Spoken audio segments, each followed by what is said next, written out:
Hello everybody and welcome to the first instalment of this new little mini vlog series that I'm calling The Countdown to Bicton, and I'm really excited to share with you guys. So it's not as fancy as it sounds. It's probably just going to be a few videos with the kind of these identifying hashtags so you can see that they're all related. But as some of you may possibly know, I am off to Bicton in Devon in about a month's time with Star to finish my season and to try my hand at something very new. We are going to go and do these 3-day BE90. And it's kind of unlike any event that I'll have ever done before. Even the 2 stars, they're not quite the same. So over the next few weeks, I will kind of explain exactly what it involves and kind of show you some of the prep that goes into it, because it's going to be a lot more prep than a normal event. But today we're starting with quite a big, exciting one. So one of the most important things you need to know about Bicton, and maybe I'll do a whole information vlog, is that it is long format, so like a 2-star long, which means it's dressage, then you go cross country, and then you show jump. Star, are you going to come and join in? I've got the carrot. I thought we'd come out and play. But cross country day is more than just a standard cross country test. It is what we call old format, which is where you also have 3 phases before you even get to the cross country tracks: roads and tracks, steeplechase, and more roads and tracks. I'm going to go into detail into what all of this involves, but it kind of means you've been on your horse for almost an hour by the time you go cross country, and that obviously requires a certain level of fitness that you may not need for standard eventing. So today, in our first little instalment of the Countdown to Bicton series, we're headed to the gallops to try our hand at all 4 phases without fences, to kind of gauge the different paces that we need to have under our belt, to kind of get that fitness rolling, and to see how much of a step up it is from where we are now. I like to think he's quite fit. He's doing his interval training, his canter work once every 5 days, or once every 6 days if, 5 days gets in the way. So he's pretty fit. How much fitter do we really need to be? That's, I hope, what this vlog series is going to kind of document. It's a new experience for me, it's a new experience for him. He's never even done a stay away show with us before, or a camp, or anything. So it's going to be a big leap. And I know that there's questions every single year on Facebook or just on social media in general about this kind of long format grassroots eventing. It's quite niche. It only really happens at a couple of events throughout the country every year. So I'm hoping this series may document some of what I learned in my first time doing it, some of what maybe I need to prepare for more, what I did prepare for well, and maybe if you're doing it in the future, it'll be helpful. That is all. Without further ado, let's get going. Let's get ready to go to the gallops, and I'll explain exactly what we're doing when we get there. We are loaded and ready to go, ready to take on our new little fitness adventure. Okay, we are on the road, and I thought I would take this opportunity just to talk you through the 4 phases of the cross country a little bit more, so perhaps some of what I'm doing today makes sense. So you have phases A, B, C and D, and D, the final phase, would be what you guys are most familiar with as the cross country round itself. So let's start with phase A. Phase A, and I cannot remember all the numbers, but I do know it's 220 meters per minute, which we're going to find out what sort of pace that is, but it's half the speed of normal cross country. So that's trotting, a bit of walking, maybe a tiny little bit of canter, and I think it's about 3,000 to 4,000 meters. So you're doing this for quite a while, and then you go straight into phase B, which is about a mile maximum of steeplechase. So fast, novice speed cross country over 4 to 6 fences, and it's quite easy to get time, so you've just got to go for it. Then you're back to phase C, which is even slower than phase A. It's 160 meters per minute, so it's a very lengthy phase as well. And I think you can go about 4 kilometers doing that. So it's going to be a lot of walk, catching your breath back. You do all those 3 phases back to back, and you have to enter the 10 minutes of holding box where vets check you over and make sure that your horse is sound and recovering well. You've got to be back in time, otherwise you can accrue time faults just like you would be able to on normal cross country. And then phase D, after a 10-minute rest, when the vet has confirmed that your horse is sound, its heart rate's back to normal, the rider's maybe hopped off, had some water, regrouped, is your normal cross country. So for 90, that's 435 meters per minute for about 2 to 3 kilometers. And obviously jumping efforts, you guys know it's about 20 to 30 jumping efforts, so probably sort of 18 to 20, 21 jumping obstacles. And that is everything we're going to practice today. Obviously we're not going to do the entire thing, we'd be there for quite a while, but I think the main thing is that some of these speeds I've never ridden at before, so getting a feel for what is 160 meters per minute on Star, and that's what we're going to do. And I will try and talk you through over on like a voiceover each phase, my findings, my feelings, and kind of remind you of some of those numbers. It is quite technical, but I feel like it's interesting to see the behind the scenes of it all. Star is checking out the gallops, so let us talk through the plan of action while I attempt to tack up my pony. We are going to basically take part in a mini practice run today. The real deal is going to be somewhere between about 9 to 12,000 meters, I believe, but today we're just going to do 4 laps, so that's, oh my god, I can't do the maths, 6 kilometers, doing 1 lap at each pace, so 1 lap phase A speed, 1 lap phase B, etc, etc. Obviously we won't have the added complexity of fences today.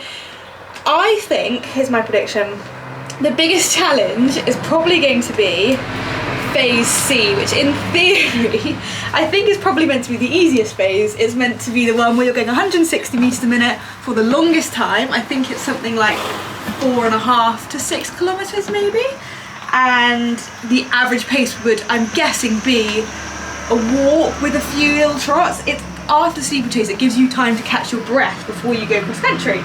However, I think once Star's had a taste of that steeplechase speed, he is not going to want to walk. He's going to want to be going, he's going to be fired up. So it'll be really good for me today to see how he is, because I still have about a month to plan for any exuberance that he has.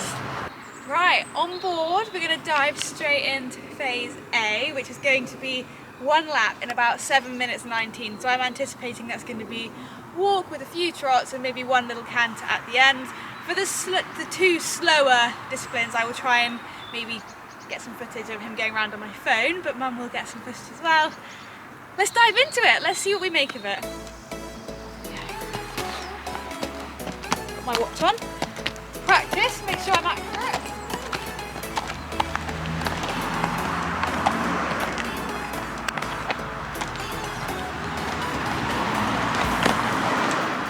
Great start, Flo. Okay.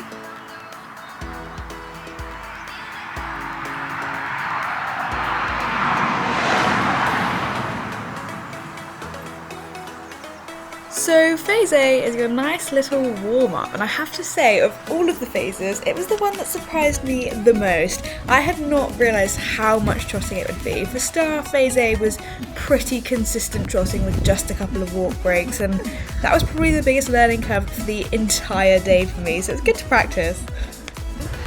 Okay everybody, I would say I'm about 2/3 of the way around phase A, and I have been going for about 5 minutes. I've got 2.5 minutes left.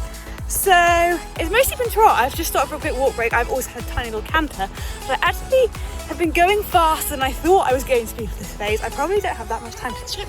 Time to get moving.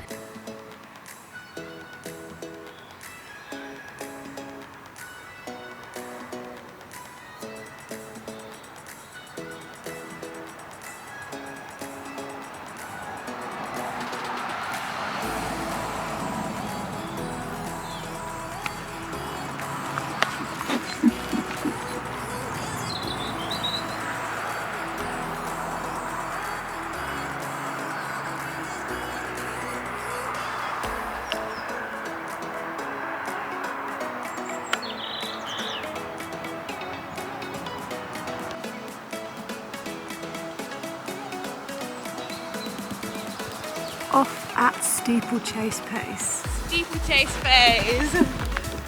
So it goes without saying that this phase was fast. I obviously had a massive advantage as someone who's ridden a fair few times at B novice, because it's B novice speed, and I do have to hold my hands up and say Star makes this pace feel a lot quicker than Atty does. He covers the ground quite effortlessly. Obviously at Bicton there'll be fences in this phase. I think it's only 4 to 6 fences and they're all brush types, but the idea is that you ride at them a lot more forward, a lot more openly. So it's probably going to be one of the most challenging phases for me, and I've heard it's pretty easy to accrue time faults on the steeplechase phase. So this one's probably one that I need to keep practicing and focusing on.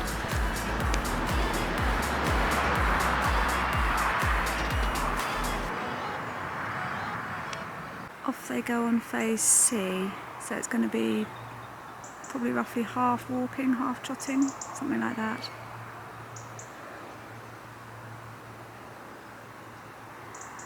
Hi everybody! Let my watch beep for a second. That means we are 3 minutes into phase C, having done A and B. B was fast, but he makes that speed feel easier than Atty does at novice. Obviously the fences weren't involved. So I anticipated this being the most difficult session for Star, because after a pretty flat out canter, you're now coming back and asking them to do 160 meters per minute, which is walk with a bit of trot. And he's walking really calmly. You're about to see his walk is lovely. As soon as we go up into trot, he is getting a little bit faster, so I think the key will be trying to walk as much as possible. I'm going to check the clock and see where we're at. 3 minutes 40, so probably jog on and go for a little trot in a minute, but this is quite a comfortable pace for us. We're just doing it for a mile, but in the real thing we'll be doing this for somewhere between 3 to 4 miles, I believe. Just a nice little sunny hack.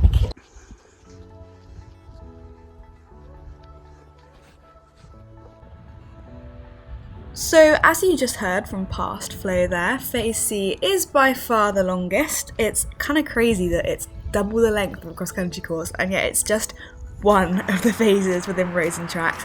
But despite it being long and slow, there's still some really significant elements to it. Directly after phase C, you're sent to a 10-minute holding box in which vets will make sure that you're actually fit and suitable to go cross country, so they're interested in the horse's heart rate being, I believe it's below 80, and also the fact that the horse needs to be sound. So how you use phase C is quite interesting, because you don't want them to sort of roll up into the box, the 10-minute box, puffing and spluttering.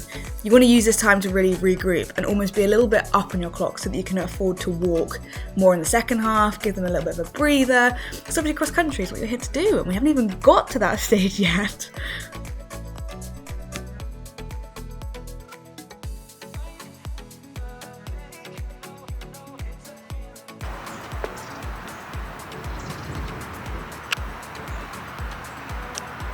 Okay, we're on to phase D now, so this will actually be the start of the cross country.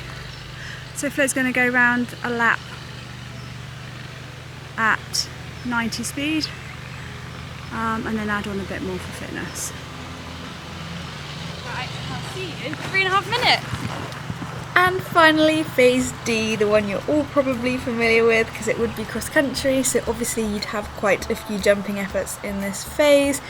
One thing that was very interesting about this is after doing the steeplechase earlier, 450 meters per minute felt slow. I could have easily been 20 plus seconds too fast to return home. I really steadied him up towards the end, which I feel like you can kind of see here, which is good in a way, I guess. It's always nice to be up on the clock rather than down. And I think I do say it in a second when I kind of catch up with you, but the last minute of the cantering here, I felt Star get a little bit tired, so it was really useful for me to know exactly where his fitness was at this specific time. How's he feeling?